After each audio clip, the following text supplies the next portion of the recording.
พอในโลกนี้มีหลายกว่า108อาชีพท่านเคยสงสัยบ่ว่าแต่ละอาชีพเขาเจ้าเฮ็ดหยังแหน่และมีความพิเศษแบบใดรายการ Job Talk ของพวกเราจะนำพาท่านไปฮู้จักกับหลากหลายสายอาชีพพบกันในวันพุธเวลา 8:30 น.ตอนแลงเป็นต้นไปสำหรับเอพิโซดนี้แขกรับเชิญสุดพิเศษของพวกเราจะแม่นไผและประกอบอาชีพใดนั้นเดี๋ยวเรามารับชมไปพร้อมๆกันเลย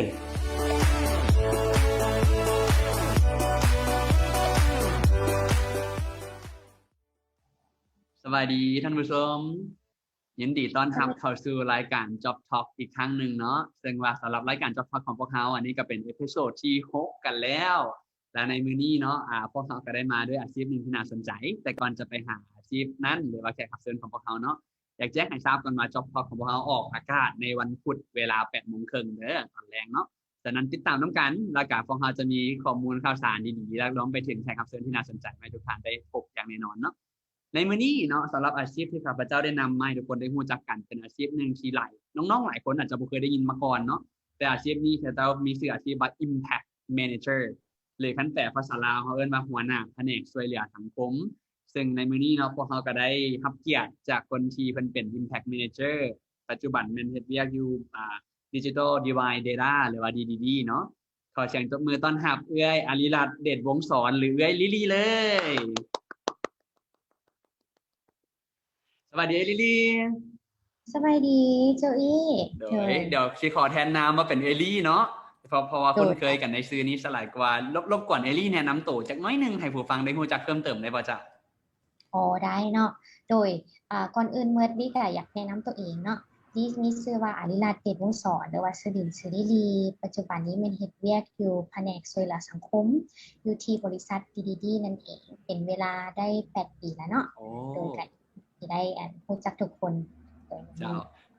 ถือว่าดีเลยเนาะเพราะว่า8ปีกับประสบการณ์เฮ็ดเวียกมื้อนี้ก็เชื่อว่าจะมีหลายอย่างสิมาแบ่งปันให้น้องๆได้ฟังแล้วก็ผู้ชมได้รู้จักนำกันอย่างแน่นอนเลยแหละ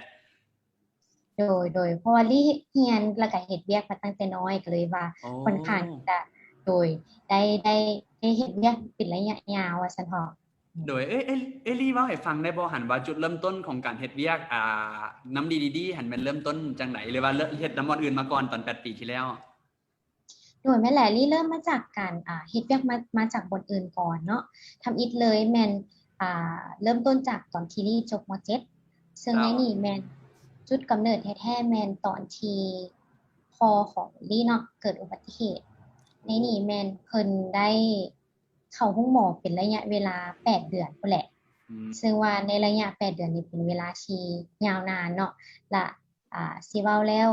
การชีวิตการเป็นอยู่หรือว่าการเงินอย่างต่างๆเขาก็ต้องแม่นขึ้นกับพอของเขาเป็นหลักสินะและในที่นี้เสาหลักครอบครัวของเขาก็แม่นอ่าเพิ่นได้เข้าโรงหมอเนาะหรือว่าเพิ่นเกิดอุบัติเหตุสิเนาะก็เฮ็ดให้ตัวเองซึ่งเป็นลูกสาวเดี่ยวเขาจะต้องได้เป็นหลักแบบนี้นะละในที่นั้นลี่ก็คือตอนที่ลี่ยัง18เนาะยังน้อยๆเสียนะเขาก็ต้องได้ซอกเวียกต้องได้บุกตื่นตัวเองเนาะก็เลยว่าลองสมัครในที่นี้ก็แม่นจับซีวีนี่แหละเนาะยื่นไปเข้าไปจอบแฟร์ตลาดนัดแรงงานโดยลี่ก็ได้ยื่นไป5บอนและในที่นี้5บอนก็คือผลตอบรับก็คือมี3บอนเพิ่นติดต่อกลับมาว้าวโดยและลี่ก็นำไส้ก็คือประสบการณ์ในการเฮ็ดเวียกหั่นแล้วก็รายได้ที่ได้มาจากการเฮ็ดเวียกเนาะเพื่อส่งเสริมครอบครัวแล้วก็ส่งเสริมตัวเองในการเรียนตัวเองก็เลยว่าทั้งเรียนและเฮ็ดเวียกมาตั้งแต่น้อยเนาะแล้วจนกว่าที่ว่าตัวเองมาค้นพบตัวสายอาชีพตัวนี้เนาะก็แม่นตอนที่ลี่หั่นกำลังสิจบเรียนแล้วลี่ก็มีคำถามกับตัวเองแหละว่าอ้าวตัวเองเดี๋ยวนี้แม่นมีประสบการณ์แล้วเนาะแล้วก็กำลังเรียนใกล้สิจบแล้วเขาก็มาถามตัวเองขึ้นว่าเขาอยากเฮ็ดเวียกหยังแต่ในที่นี้เขาก็มาเบิ่งตัวเองขึ้นนับตั้งแต่ตอนยังน้อยเนาะตอนที่ตัวเอง18ปีที่ว่ากำลังซอกหาโอกาสในการเรียนว่าซั่นไปนี่คือว่าถ้าสมมุติลี่บ่มีโอกาสในการเฮ็ดเวียกตัวนั้นเนาะลี่ก็บ่สามารถที่จะมายืนอยู่จุดนี้ได้ก็เลยว่าอยากเฮ็ดเวียกเพื่อช่วยเหลือสังคมเนาะเพื่อช่วยน้องๆสาวหนุ่มผู้ที่มีอุปสรรคคือกันกับลี่ในตอนนั้นเนาะคื พื่อให้ได้มีโอกาสในการเฮ็ดเวียกการเรียนสินะ เจ้า เขาก็เลยว่ามาค้นพบบริษัทดีๆละมันตอบโจทย์เขาเองแล้วก็ทางบริษัทเพิ่นก็เปิดรับสมัครพอดีสินะก็เลยว่าเหมาะต่อกันก็เลยได้มาอยู่ในสายอาชีพนี้ว่าซั่นเนาะ เจ้าก็ถามเนี่ยแล้วเฮ็ดอยู่กับบริษัทดีๆนี่ได้ดนปานใดแล้วเนาะหั่น ลี่เฮ็ดอยู่นี่เนาะนับตั้งแต่ปี2012เนาะ เจ้า ก็บ่แน่ใจประมาณ8-9 ปีบ่จัก 2012กับประมาณ9ปีเนาะแม่นบ่จนฮอดตอนนี้โอ้โดนเด้อ โดนเติบนะตั้งแต่ตัวเองเนี่ยกำลังสิจบว่าซั่นเถาะ เด้อแล้วอันเอลี่ช่วยเว้าเพิ่มเติมให้ฟังได้บ่ว่าทางบริษัทดีๆเนาะหรือว่า Digital Device Data นี่เฮ็ดหยังแหน่ อ๋อได้โดยบริษัทดีเนาะ Digital Divide Data นี่แม่นเพิ่นเฮ็ดเวียกช่วยเหลือสังคม ในที่นี้เพิ่นเป็น Social Enterprise เนาะ เจ้า หรือว่าธุรกิจเพื่อช่วยเหลือสังคมนั่นเองซึ่งพวกเราจะมีอยู่สองภาคเนาะ เจ้า หนึ่งเป็นธุรกิจอันที่สองเป็นช่วยเหลือสังคมคือทำอิฐเลยในภาคของช่วยเหลือสังคมเนาะพวกเราจะมีการฝึกอบรม อือฮึ ในนี้เป็นระยะ3 เดือนซึ่งพวกเราเอิ้นว่า Best Training เจ้า พวกเราจะสอนทักษะในการทักษะธุรกิจทักษะช่วยเหลือสังคมทักษะบริหารทักษะของคอมพิวเตอร์เนาะแล้วก็รวมไปถึงทักษะการใช้ชีวิตต่างๆแล้วในที่นี้หลังจาก3 เดือนแล้วเนาะพวกเราได้รับน้องๆเข้ามาเป็นพนักงานการเป็นพนักงานก็คือเป็นพนักงานพาร์ทไทม์เนาะ เจ้า คือตอนเช้าจะแม่นเฮ็ดเวียก6 โมงเช้าหา12 โมงส่วนภาคแรงแม่น1 โมงหา7 โมงแล้วหลังจากนั้นแม่นพวกเขากับแม่นส่งเสริมให้เพิ่นไปเรียนต่อเรียนต่อในที่นี้ก็คือเฮาให้ scholarship นั่นแหละเฮาให้ทุนการศึกษาเพื่อให้เพิ่นเรียนจบจนฮอดมจบจนจบมหาวิทยาลัยว่าซั่นเถาะ โดยหลังจากจบมหาวิทยาลัยแล้วเฮาก็ส่งเสริมให้เพิ่นเรียนรู้ทักษะต่างๆเพื่อให้ช่วยให้การสอบเวียกเนาะหรือว่าสอบเวียกเพื่อให้เพิ่นได้มีอนาคตที่ดีขึ้นโดยก็สิเป็นประมาณนี้เรื่อยๆเป็นมีคนที่จบไปมีน้องใหม่ที่เข้ามาสินะก็สิเป็นวงจรแบบนี้ส่วนทางธุรกิจเนาะแม่นพวกเฮาเฮ็ดเรื่องเกี่ยวกับdigitalization เป็นการผันเปลี่ยนรูปแบบเอกสารจาก soft copy สิเนาะจาก hard copy สินะแล้วให้เป็น soft copy ประมาณนี้เจ้าแล้วอันเฮาเข้าใจถึงบ่เอลี่ปัจจุบันตัวเทรนนิ่งต่างๆที่เฮามีอยู่ทางดีๆนี่เป็นแทบจะเป็นฟรีทุกอันเลยแม่นบ่เจ้าสำหรับน้องๆนักเรียนนักศึกษาที่ไปร่วมโดยแม่นแหละเฮาจะเน้นใช้สำหรับวัยหนุ่มผู้ที่ด้อยโอกาสเนาะโดยเฉพาะอยากพัฒนาตัวเองเจ้าแล้วเฮาจะคัดเลือกเอาเลยเฉพาะกลุ่มนี้แล้วก็เฮาจะให้การฝึกอบรมฟรีเจ้าเป็นว่าเป็นข่าวดีสำหรับน้องๆนักเรียนหรือว่าผู้ใดที่กำลังเบิ่งอยู่ในตอนนี้เนาะแล้วคิดว่าตัวเองต้องการความช่วยเหลือในการที่จะพัฒนาตัวเองอาจจะเข้าหาทางดีๆได้เลยแต่ว่าวิธีการนี่ต้องเฮ็ดจังได๋เอลี่สามารถย่างเข้าไปหาได้เลยบ่โดยนั่นแหละพวกเฮามันเปิดตลอดปีเนาะพอพวกเฮาเปิดทุก3 เดือนสินะล่าสุดนึงพวกเฮาจะรับอยู่ประมาณ56 คนเนาะและ70 ปลายคนสินะในที่นี้ก็คือเพิ่นสามารถเข้ามาหาพวกเขาได้เนาะพวกเขารับตั้งแต่นักศึกษาที่กำลังจบม.7 เนาะไปจนถึงท้ายนั่นเองของการเรียนเจ้าเป็นว่าจบม.7 แล้วก็สามารถเข้าหาได้เลยเนาะตั้งแต่นั้นไป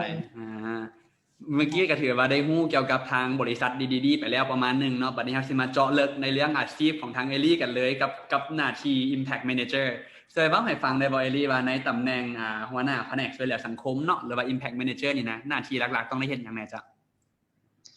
โดยหน้าที่หลักๆของนี้เนาะกับซีเว้าในเรื่องของการดูแลโครงการที่เว้ามาเมื่อกี้เนาะโตฝึกอบรม3 เดือนนี้เพิ่นเอิ้นว่า Best Training ซึ่งนี่ก็สิเบิ่งในรูปแบบของครูอาจารย์เนาะเบิ่งในเรื่องของการรับนักเรียน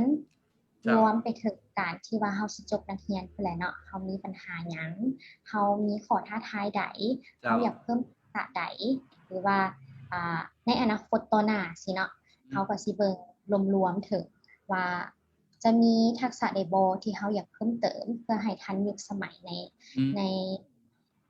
ช่วงนี้หรือว่าในปีต่อไปเสียนะและนอกเหนือจากนั้นก็ยังมี ตัว work study program เนาะซึ่งเป็นโครงการทั้งเรียนและเฮ็ดเวียกกับพวกเขาเนาะซึ่งวัยหนุ่มของพวกเขาจะอยู่กับพวกเขาประมาณ2-5 ปีจนกว่าเขาจะเรียนจบสินะแล้วตัวนี้ก็เขาก็มาเบิ่งว่าเขาสิเพิ่มทักษะอย่างให้เพิ่นเนาะเฮ็ดให้เพิ่นมีไว้เฮ็ดงานทำที่สมบูรณ์นั่นแหละคือเขาก็สิเบิ่งถึงเรื่องทุนการศึกษาพร้อมช่วยเหลือเพิ่นเรื่องของว่าเพิ่นมักทักษะใดเพิ่นอยากเรียนในสายวิชาใดเนาะรวมไปถึงเพิ่นมักสายอาชีพใดก็คล้ายๆว่าช่วยเพิ่นในการค้นพบตัวเองและสำหรับไปอยู่ในโครงการของเฮาก็สิประมาณนี้เนาะสำหรับเรียกโดยแล้วอันนี้คืออันสำหรับตำแหน่งตัว Impact Manager นี่นะครับเป็นตำแหน่งที่ส่วนหลายมีอยู่ในทุกๆบริษัทเลยบ่หรือว่าจะมีอยู่เฉพาะกลุ่มของทางองค์การจัดตั้งแบบใดเนาะสำหรับที่เห็นเนาะที่เป็นนักช่วยเหลือสังคมหรือว่าผู้ที่เฮ็ดเวียกเกี่ยวกับการช่วยเหลือสังคมสินะส่วนหลายแล้วจะเป็นอยู่ใน NGO หรือว่าอยู่ใน Social Enterprise ก็คือธุรกิจช่วยเหลือสังคมแบบนี้แหละแล้วก็นอกจากนั้นก็ยังสิเห็นเป็นธุรกิจเพื่อสังคมหรือว่าองค์กรคนพิการอย่างต่างๆเนาะก็สิมีอยู่ในกลุ่มของตัวนี้เจ้านอกจากที่ได้ฟังไปก็จะสังเกตเห็นเลยว่าหน้าวิทยาหลักๆของทางไอรี่เพิ่นเลยว่าหน้าวิทยาของ Impact Manager นี่ก็คือการเฮ็ดโปรเจกต์ที่ว่าช่วยเหลือเรื่องของสังคมเนาะเลยเชื่อว่าต้องมีเหตุการณ์ที่น่าประทับใจแหละในการเฮ็ดอาชีพนี้เนาะอยากให้ไอรี่แบ่งปันให้ฟังได้บ่ว่ามีตัวใดที่แบบน่าประทับใจที่สุดที่ผ่านมาโดยได้เนาะก็คือที่จริงแล้วทุกปีเลยเขาก็จะเห็นการพัฒนาของวัยหนุ่มของเขาได้เลยนะอันนี้ก็เป็นสิ่งที่ประทับใจที่เสมอเนาะหลังจากที่เขาเห็นเพิ่นเริ่มจากที่บ่สามารถนำใช้คอมพิวเตอร์ได้ว่าสำหรับไปเวลาที่เพิ่นเรียนกับอาจารย์หรือว่าเขายังบ่ทันเรื่องใช้คอมพิวเตอร์สินะแล้วหลังจากนั้นอีก4 ปีที่เพิ่นเรียนจบเขาสิเห็นได้ว่าเพิ่นสามารถไปเป็นหัวหน้าหรือเพิ่นสามารถไปเป็นพนักงานที่อยู่ในบริษัทใหญ่ๆได้สินะอยู่ในองค์กรต่างๆเนาะพวกเราก็รู้สึกว่าโอ้ประทับใจหลายแล้วสิ่งอีกอย่างนึงที่ได้ประทับใจเนาะก็คือเห็นได้เลยจากอ้ายรุ่นเอื้อยเนาะที่เพิ่นจบไปเพิ่นก็ยังกลับมาเพื่อมาให้คำคิดเห็นให้กับน้องๆซึ่งเขาก็รู้สึกภูมิใจเวลาที่ดีมาอยู่นี่ก็ประมาณ8 ปีแล้วเนาะก็สิมีหลายคนเติบบางเทอรี่เข้าไปในธนาคารแห่งหนึ่งเนาะและก็สิเห็นว่าเกือบว่าครึ่งหนึ่งของธนาคารสินะอยู่ใน front desk เนาะมาจากอีแล้วเขาก็รู้สึกภูมิใจหลายสินะที่ได้เป็นของพระเจ้าโดยว่าเป็นการต่อยอดพระเจ้าในการที่จะไปหาอนาคตที่ดีเนาะเนื่องจากว่าคือเอลี่เป็นเว้าให้ฟังเมื่อกี้ว่าเด็กน้อยส่วนใหญ่จะเป็นคนที่ว่าค่อนข้างจะได้โอกาสถูกป่ะแล้วบัดนี้คือพอเข้ามาอยู่นำเฮาก็มีเทรนนิ่งให้แล้วก็มีการให้เขาจะได้ฝึกเฮ็ดเวียกตัวจริงพร้อมแล้วก็เสริมสร้างทักษะเนาะก็ถือว่าเป็นอีกอันนึงที่น่าประทับใจเมื่อเห็นพระเจ้าไปฮอดจุดผลสำเร็จของพระเจ้าว่าซั่นซะโดยนั่นแหละก็เป็นสิ่งที่ประทับใจเนาะแม้กระทั่งหัวหน้าโครงการของเขาเนาะเพิ่นชื่อว่าพัพดาเนาะเพิ่นก็เริ่มต้นมาจากการที่เข้ามาโครงการของพวกเขาคือการนับตั้งแต่เริ่มต้นเลยสินะจนมาปัจจุบันนี้เพิ่นได้เป็นหัวหน้าโครงการเจ้าก็ถือว่าเป็นคนที่มาเข้าร่วมมาก่อนแล้วปัจจุบันก็มารับผิดชอบแทนซะเนาะก็มาเป็นรุ่นน้ายที่กลับมาช่วยดีถือว่าเป็นสิ่งที่ดีหลายเนาะแล้ววันเอลี่วันนี้อยากรู้ว่าถ้าอยากเฮ็ดตำแหน่งของเอลี่หรือว่าเป็น Impact Manager นี่นะต้องมีการเกี่ยมตัวจังไหนต้องได้ผ่านการสายเรียนใดเฉพาะบ่เจ้าโดยที่จริงแล้วถ้าว่าผ่านสายช่วยเหลือสังคมเนาะก็เป็นการดีแต่สำหรับลี่เองแล้วก็คือลี่เว้าโจอี้ฟังว่าลี่เริ่มมาจากการที่เขาต้องได้เฮ็ดเวียกละเฮียนเป็นนำใช่นะซึ่งว่าการเลือกสายอาชีพช่วยเหลือสังคมอาจจะบ่ค่อยเหมาะสมกับลี่เองเนาะแต่อย่างไรก็ตามสำหรับลี่ที่รู้สึกว่าเฮาเหมาะสมสำหรับเวียกนี้ก็ได้เริ่มมาจากการเป็นอาสาสมัครในหลายๆวงโดยก็เลยอยากแนะนำให้น้องๆผู้ใดที่อยากสนใจในอาชีพช่วยเหลือสังคมเนาะเขาอาจจะเริ่มจากการเป็นอาสาสมัครหมายถึงว่าอาจจะเข้ เข้าไปเบิ่งเนาะว่าโคร เจ้าง การของจังใดการช่วยเหลือสังคมเป็นจังใดเขาสิได้ประสบการณ์ตัวนั้นหลายๆอย่างนี่แหละ เจ้า เขาก็สามารถที่จะต่อยอดได้ โดยก็ถือว่าจะเป็นเรื่องของพวกทางอาสาสมัครเนาะบวกกับในส่วนของการเฮ็ดเวียกที่เป็นด้านช่วยเหลือสังคมโดยเฉพาะอยากให้เอลี่ได้แบ่งปันนิดนึงได้บ่ว่าแบบเวียกอาสาสมัครผ่านมาหรือว่าเวียกที่ช่วยเหลือสังคมก่อนจะมาเฮ็ดอยู่ดีๆอันมีหยังได้เนาะพอจะเว้าให้ฟังได้บ่ตอนนี้โอ้โดยได้เนาะที่จริงแล้วกับลี่เองกับควบคู่กันมากับบีดีที่กับเก้าเนาะก็ถือว่าค่อนข้าง ถือว่าค่อนข้างจะด่วนพอสมควรเจ้า แต่ว่าพวกก่อนหน้านี้แม่นสิ่งที่ลี่เฮ็ดเนาะก็คือการเป็นอาสาสมัครก็แม่นเริ่มต้นมาจากการบริจาคเลือดเรื่อยๆเนาะการไปโรงงานต่างๆของเฮียนเนาะการโรงงานกาแฟการโรงงานต่างๆที่เป็นอาสาสมัครนอกเหนือจากคันแล้วแม่นบ่ว่าเพิ่นจะมีการโพสต์หยังเนาะอยู่ใน Facebook ต่างๆแล้วก็จะเป็นคนที่มาเข้าร่วมเนาะแล้วเริ่มจากการที่เป็นอาสาสมัครสอนให้กับน้องๆเจ้าตอนวันอาทิตย์ที่เฮาว่าสินะเจ้าพอดีเห็นเอลี่เว้าถึงเรื่องอาสาสมัครเนาะที่จริงส่วนตัวก็เป็นคนที่สนับสนุนในเรื่องการเฮ็ดอาสาสมัครอยู่แล้วเอิ้นว่าอยากให้คนรุ่นหลังๆหรือว่านักเรียนนักศึกษาได้เรียนเฮ็ดตัวนี้นะเพราะว่ามันจะเป็นโอกาสในการได้ฝึกทักษะหลายเนาะแล้วก็ได้ช่วยเหลือสังคมพร้อมแล้วบัดนี้อาจจะมีน้องๆหลายคนที่ตั้งคำถามว่าจะเฮ็ดจังไหนถ้าอยากเฮ็ดอาสาสมัครแต่บ่เคยเฮ็ดมาก่อนควรเริ่มต้นจังไดดีเอลี่อาจจะแบบพอแนะนำหยังให้กับเจ้าได้บ่อ๋อโดยได้เนาะที่จริงแล้วเวียกงานอาสาสมัครนี่เป็นพวกเขาสามารถติดตามได้เรื่อยๆเลยโดยเฉพาะอยู่ในทางของ Facebook เนาะสิ่งที่เฮ็ดเป็นประจำก็คือลี่จะมาเข้า Facebook แล้วเข้าไปเบิ่งอีเวนต์ที่อยู่ในเวียงจันทน์นี่เนาะว่ามีอีเวนต์นึงกำลังเกิดขึ้นอยู่เนาะแล้วเราสามารถที่จะช่วยเพิ่นอย่างได้ในตัวนั้นนอกเหนือจากหันก็แม่นพวกเขาก็มาเบิ่งคืนเนาะว่าทักษะของลี่เองมีหยังแน่คือลี่เว้าสู่โจอี้ฟังเนาะว่าลี่เริ่มจากการสอนให้กับน้องๆเขาก็ฮู้ว่าตัวเองมีทักษะภาษาอังกฤษพอสมควรแล้วเขาก็เริ่มจากกันน้อยๆก็คือถามหาบุคคลผู้ใดที่อยากเรียนภาษาอังกฤษฟรีสินะเขาก็แม่นเปิดตัวนั้นโดยเขาอาจจะเริ่มจากตัวนี้ก็ได้อาจจะเบิ่งทักษะเขาอยากตัวยอดให้กับไผเดก็น่าสนใจเนาะเอิ้นว่าเป็นการค้นหาว่าตัวเองมีทักษะอีหยังบ่ที่จะสามารถช่วยเหลือคนอื่นได้จากนั้นก็ซอกหาคนที่ต้องการความช่วยเหลือแล้วก็ให้จากนั้นกับพระเจ้าแม่นบ่เป็นจุดเริ่มต้นที่น่าสนใจหลายเจ้าแล้วเลยลี่อยากรู้ว่าอันสำหรับตัวการเฮ็ดหน้าที่ของการเป็น Impact Manager นี่นะหรือว่าการเฮ็ดหน้าที่หัวหน้าแผนกช่วยเหลือสังคมเนาะมีอุปสรรคอีหยังที่ว่าต้องได้เกี่ยมใจไว้บ่ที่ว่าจะต้องได้เจอในการเฮ็ดหน้าที่นี้อ๋อเรื่องอุปสรรคเหรอเจ้าที่จริงแล้วหั่นสิเว้าถึงเรื่องการคาดคะเนในอนาคตหลายกว่าเพราะว่า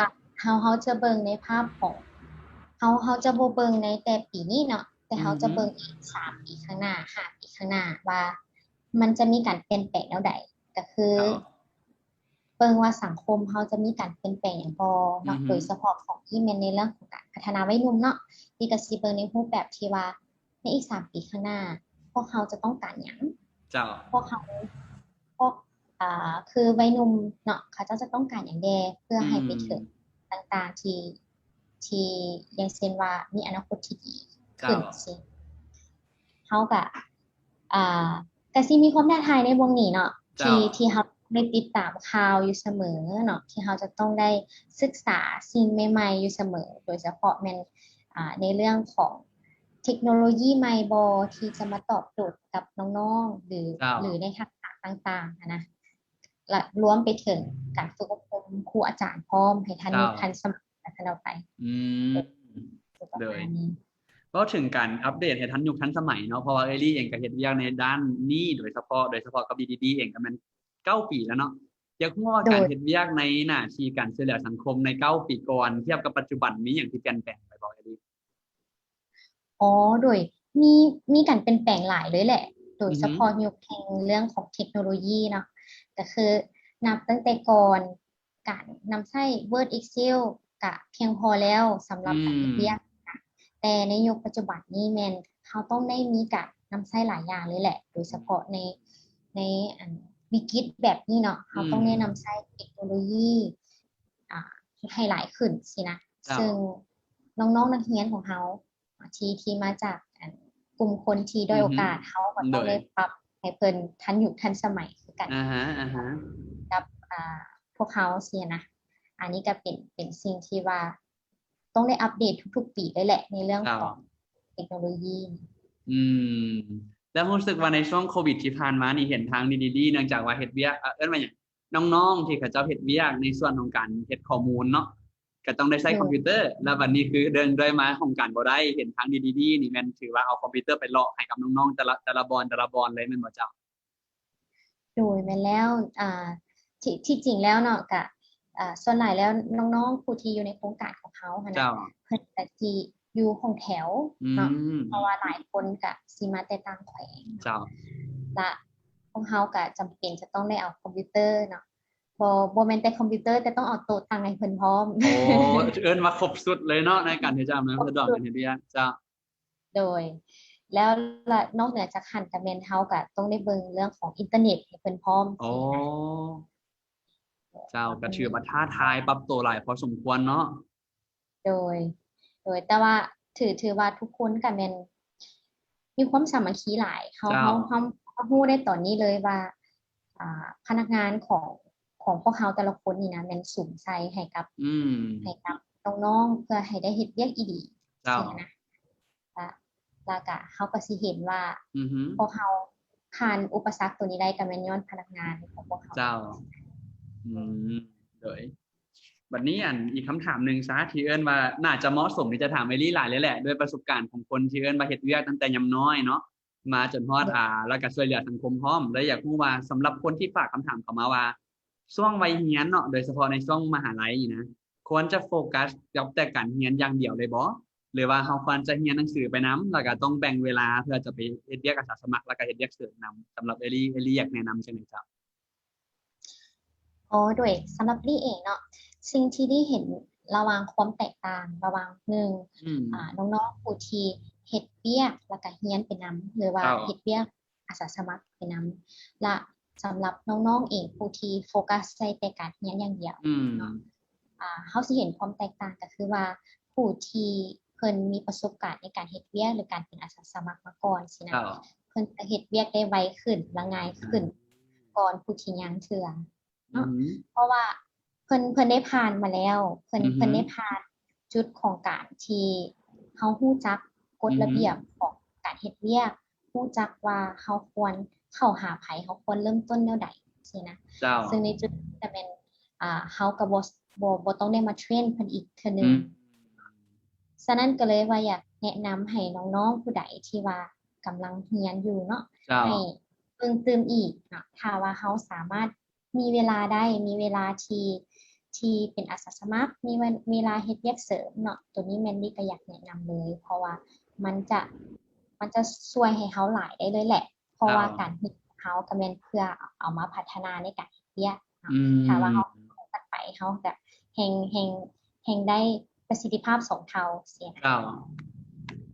ก็ถือว่าเป็นการฝึกทักษะไปในตัวโดยเฉพาะเป็นทักษะการเฮ็ดเวียกตัวจริงเนาะแล้วบัดนี้นอกเหนือจากการได้ทักษะแล้วนะเอลี่เวลาที่เราไปสมัครเวียกสินะทางบริษัทหรือว่าองค์กรต่างๆ จะพิจารณาแตกต่างกันบ่ระหว่างคนที่แบบมีแต่เรียนอย่างเดียวกับคนที่ผ่านการเฮ็ดเวียกมาก่อนแล้วนี่แล้วก็เฮ็ดอาสาสมัครมาก่อนแล้วสิจะมีแบบการคัดเลือกแตกต่างกันเนาะ โดยคือสำหรับลี่เห็นเนาะในน้องๆที่จบจากโครงการของลี่เองแม่นส่วนหลายแล้วเพิ่นก็สิพิจารณาเป็นพิเศษ เพราะว่าเป็นประสบการณ์เฮ็ดเวียก เจ้า ที่ปีหับมาก่อนสิหั้นนะ อือฮึ และ อือฮึ ในที่นี้ก็คืออย่างเช่นเพิ่นมาแต่6 โมงเช้าเนาะหา12 โมงสินะหลายๆคนก็สิฮู้เลยว่าเพิ่นจะเป็นคนตรงเวลา อืม เพราะมันมา4 ปีแล้วสินะและในที่นี้ก็อยากฝากน้องๆไว้ให้แหละเนาะว่าถ้าสมมุติเขามีคน2 คนให้เลือกว่าจั่งเท่าไปคนหนึงแม่นเพิ่นเฮ็ดเวียกสาขาเดียวกันเนาะ อือฮึ แต่เพิ่นมีประสบการณ์ในการเฮ็ดเวียกหรือว่าประสบการณ์ของการเป็นอาสาสมัครแต่อีกคนหนึงเรียนในสาขาเดียวกัน แต่ว่าเขายังบ่มีประสบการณ์ เจ้า แน่นอนอยู่ถ้าว่านายจ้างจะเลือกเอาคนที่มีประสบการณ์ในการเฮ็ดเวียกหรืออาสาสมัครกว่าเนาะเพราะว่าตัวนี้จะเป็น additional adding ให้กับเราได้ เจ้า เวลาที่ว่าเราไปสมัครเวียกเนาะ อื ฉะนั้นก็เลย ม ว่าจะฝากเอาไว้ เจ้าก็เอิ้นว่าฉันสิเว้าแล้วก็การเรียนอย่างเดียวในทุกมื้อนี้อาจจะบ่พอในโลกที่มีการแข่งขันสูงแบบนี้ซั่นต่อไปเนาะก็ควรจะต้องมีอันอื่นเสริมนำเฮ็ดเวียกเสริมบ่หรือว่าเวียกอาสาสมัครเนาะ โดย เจ้า โดยสำหรับเวียกในการช่วยเหลือสังคมของนี่เนาะซึ่ง เจ้า ซึ่งว่าเลือกลูกทีมนี่ก็สิเลือกในประมาณนั้นคือกัน โอ้ เพราะว่าอันเว้าถึงเรื่องการช่วยเหลือสังคมเขาก็อยากเห็นว่าน้องๆเพิ่นใช้เวลาที่เหลือของเพิ่นเพื่อเฮ็ดหยังแด อือฮึ เพื่อช่วยเหลือสังคมในด้านใดๆสิเขาก็สิคัดเลือกในประมาณแบบนี้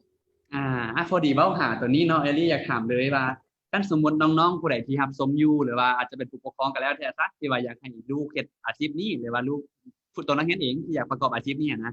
เอลลี่คิดว่าจะมีคุณสมบัตินิสัยอันใดบ่ที่ว่าอยากแนะนำให้ก็จะต้องได้แบบฝึกตัวเองให้มีไว้ถ้าอยากเฮ็ดหน้าที่นี้ อ๋อโดยคืออันทำอิฐเมนที่ได้บอกไปแล้วเนาะก็คือการเป็นอาสาสมัครนั่นเองหรือว่าการซอก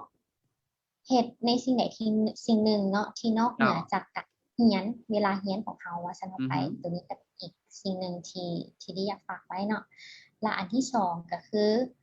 เว้าถึงเรื่องของทักษะในสิว่าจังได๋ดีเป็น critical thinking เนาะเป็น thinking เขาอาจต้องได้มีการ challenge ตัวเองมีความท้าทายนิดนึงก็คือเขาต้องได้คิดเห็นอีก3ปีข้างหน้าอีก4ปีข้างหน้าเนาะหรือว่าคือจุดใดปัญหาใดที่เขาอยากแก้ไขอยู่ในสังคมสินะแล้วเขาก็ลองเริ่มจากตุน้อยๆให้เบิ่งเนาะเริ่มอาจจะเป็นโครงการน้อยๆเริ่มอาจจะเฮ็ดหาสอนหรือว่าอย่างต่างๆตัวนี้เป็นอีกสิ่งหนึ่งที่สามารถปูทางได้เนาะแล้วอันสุดท้ายก็คือเว้าถึงเรื่องของภาษาอังกฤษโอ้เจ้า เป็นอย่างคือว่าจังซั่นเนาะภาษาอังกฤษเพราะว่าส่วนหลายแล้วโครงการช่วยเหลือหรือว่า NGO หรือว่าอย่างต่างๆจะแม่นเพิ่นจะมีสาขามาจากต่างประเทศโดยและในที่นี้เนาะสิ่งที่จบม.7 และที่ได้รับคัดเลือกใน3บริษัทจาก5บริษัทเนาะย้อนว่าตัวเองได้ภาษาอังกฤษโดยและนี่ก็เคยถามเพิ่นว่าเป็นหยังจึงคัดเลือกเขาเพราะว่าเขาบ่เคยประสบการณ์เลยเนาะแล้วเขาก็หาก็จบม.7 ใหม่ๆสินะแต่เพิ่นก็บอกว่าการที่เจ้าได้ภาษาอังกฤษก็คือการที่บ่มีกำแพงขั้นไว้ระหว่างเจ้ากับข่อยแต่ว่าการที่บ่ฮู้ภาษาอังกฤษเนาะแต่เฮาเก่งมันก็ยังมีกำแพงขั้นไว้ระหว่างเรากับเขาเจ้าสินะเราก็บอกว่าจังซี่ฉะนั้นเฮาเองก็คิดว่าสิ่งที่เฮ็ดให้เฮาเป็นเฮาปัจจุบันเนาะรวมถึงการเป็นอาชีพในการช่วยเหลือสังคมนี่ก็ย้อนมาจากประสบการณ์ของเฮาเนาะเพราะว่าเฮาบ่มีอีหยังที่ขั้นไว้ระหว่างเฮากับเพิ่นนั่นเองเจ้าเห็นดีกับทางไอ้ที่เนาะเว้าเรื่องของภาษาอังกฤษเพราะว่ากันสิเว้าแล้วกันได้ภาษาอังกฤษคือกันทำลายกำแพงในการสื่อสารระหว่างเฮากับต่างประเทศหรือว่าคนที่จะเฮ็ดเวียกร่วมกับเฮาเนาะและนอกจากนั้นคือกำแพงในการหาข้อมูลพร้อมว่าซั่นต่อไปอันนี้อยากเสริมนิดนึงเนาะเพราะว่าคืออันบางครั้งนะการเว้าหากันเข้าถึงแหล่งข้อมูลเนาะอาจจะเป็นภาษาลาวภาษาไทยมันก็มีขีดจำกัดแต่ภาษาอังกฤษมันจะมีฐานข้อมูลที่เอิ้นว่าบ่จำกัดเลยที่เฮาอยากหาก็เจอได้เมื่อเฮาได้ภาษาอังกฤษมันก็จะช่วยเฮาหลายในการเฮ็ดเวียกเนาะโดยจะเว้าถึกเลยเนาะในเรื่องของภาษาอังกฤษและสิ่งที่ได้เห็นได้จากความแตกต่างเนาะระหว่างน้องๆที่จบจากโครงการผู้ที่ได้ภาษาอังกฤษกับผู้ที่บ่ได้ภาษาอังกฤษสินะเงินเดือนจะต่างกันเจ้าผู้ที่ได้ภาษาอังกฤษเงินเดือนจะได้สูงกว่าสิเนาะเจ้าโอเคบัดนี้อยากให้เอลี่ฝากท้ายหน่อยนึงเนาะว่าถ้าสมมุติว่าคือคนที่กำลังรับชมอยู่ตอนนี้เพิ่นเป็นผู้ปกครองซะของน้องๆนักเรียนอีหยังสิเอลี่อยากฝากหยังให้กับเพิ่นบ่โดยสำหรับผู้ปกครองเนาะก็นี่อยาก ฝากให้เป็นกำลังใจซะเนาะหรือว่า เจ้า เป็นผู้ที่อยู่เบื้องหลังให้กับ ม สู่ซนหรือว่าสนับสนุนให้กับน้องๆเพิ่นหั่นแหละเนาะเพราะว่าน้องๆเพิ่นอยากพัฒนาทักษะตนเองในด้านใด เจ้า บ่ว่าจะเป็นในด้านของภาษาอังกฤษบ่ในด้านของอ่าอาชีพสายอาชีพต่างๆ ที่เพิ่นอยากทดสอบเนาะก็อยากให้สนับสนุนให้เพิ่นได้ลองหลายๆอย่าง อือฮึ ให้กับน้องๆได้ลองหลายๆอย่างให้น้องๆได้ศึกษาให้น้องๆได้เข้าร่วมกิจกรรมหลายๆอย่างนะคือสำหรับตอนแรกเนาะน้องๆโดยเฉพาะน้องๆคนลาวเขาอาจจะ เจ้า ค่อนข้างขี้อายเนาะเป็นคน เจ้า ค่อนข้างขี้อายฉะนั้นแล้วอาจจะเริ่มต้นจากผู้ปกครองบ่เป็นผู้สนับสนุนเนาะเป็นผู้เบิกทางว่าสนับไป เจ้า เป็นช่วยกระตุ้นให้เพิ่นได้เข้าร่วมให้เพิ่นได้ทดลองให้เพิ่นได้ศึกษาสินะ อือฮึ อันนี้เป็นว่าเป็นสิ่งที่ดีเนาะสำหรับผู้ปกครองหลาย อืม หลายๆคน เจ้า แล้ววันนี้ฉันอยากฝากถึงคนที่เป็นนักเรียนนักศึกษาอยู่ในตอนนี้เดลี่มีอย่างอยากคิมท่าให้กับพระเจ้าบ่ โดยสำหรับนักศึกษาในยุคปัจจุบันเนาะ เจ้า โดยเฉพาะเป็นยุคที่วิกฤตเฮาเนาะ อือฮึ ยุคโควิดนี่เนาะ อือฮึ ซึ่งเขาจะเห็นได้ว่าตลาดแรงงานในยุคปัจจุบันเนาะเป็น อือฮึ ตลาดแรงงานที่มีความท้าทาย เจ้า ฉะนั้นก็เลยอยากฝากให้กับน้องๆว่าอยากให้เสริมทักษะเนาะ อือฮึ บ่แม่นแต่ทักษะในการเรียนหรือว่าสิ่งที่เราเรียนอยู่เท่านั้นแต่ว่าอยากให้เสริมหลายๆทักษะเนาะ อือฮึ บ่ว่าจะเป็นทักษะในการทักษะทางด้านเทคโนโลยี อือฮึ ทักษะ soft skill ต่างๆเป็นทักษะในการใช้ชีวิตต่างๆเนาะ เจ้า รวมทักษะของภาษาอังกฤษ อือฮึ ฉะนั้นแล้วก็อยากขออวยพรให้ทุกคนเนาะผู้ใดที่ว่ากำลังที่เรียนจบหรือว่ากำลังเรียนอยู่ปัจจุบันนี้ก็อยากให้ได้เวียกเฮ็ดงานทำที่ดีมาทุกคนเลย เจ้า แล้วก็ถ้ามีหยังที่อยากปรึกษา หรือว่าอยากสอบถามก็สามารถเข้ามาได้ที่บริษัท DDD เฮาเสมอเนาะเพราะว่า เจ้า เราเป็นที่ปรึกษาไว้หนุ่มเนาะ อื ฉะนั้น ม ใครอยากปรึกษาเกี่ยวกับเรื่องของเวียกงาน อือ เรื่ ฮึ องข อื อ อง ฮึ CV หรือว่าแม้กระทั่งเรื่องของการฝึกอบรม เจ้า โดยก็สามารถเข้ามาได้ที่บริษัท DDD ได้ เจ้า เอิ้นว่าขอถามเพิ่มเติมซะเนาะกรณีอยากเข้าไปปรึกษาทางเอลี่บ่หรือว่าอยู่ดีๆนี่ต้องได้ขอคิวไว้ก่อนบ่เจ้าหรือว่าเข้าไปเลย โดยที่จริงแล้วก็สามารถที่จะแชทถามมาได้ก่อนหรือว่าโทร อือฮึ เข้ามาเปิดบริษัทก่อนก็ได้เนาะบาง เจ้า เทื่อเฮาอยากว่าเขาบ่อยู่เสียนะ อือฮึ ก็ถ้าสมมุติว่าเพิ่นอยากเข้ามาในมื้อใดเฮาว่างตรงกันสินะเขาก็สามารถเข้ามาปรึกษาได้เนาะ เจ้า โดย ก็ อัน เอิ้น นี้ ว่า แม่ เป็น น บ่ ข่า ได้ วดี เสีย เนาะ ค่า เจ้า เด้อ บ่ได้เสียค่าเนาะ ถือว่าฟรีเนาะ ฟรีบ่ต้องเกรงใจขอแต่กล้าเข้าไปซั่นเถาะไป อาศัยความกล้าหาญเนาะ เจ้า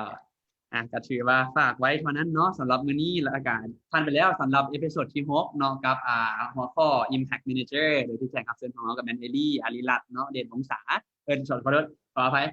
เอลี่อาริรัตน์เดชวงศรเนาะแล้วก็สำหรับมื้อนี้เนาะข้าพเจ้าเองศิริศักดิ์สิริพรก็ต้องได้ขอลาทุกคนไปก่อนอย่าลืมติดตามรายการของพวกเราได้เนาะในวันพุธเวลา 8:30 นและสำหรับเอพิโซดต่อไปจะแม่นแขกรับเชิญท่านใดอาชีพใดนั้นเดี๋ยวมาท่าเราลุ้นนํกัน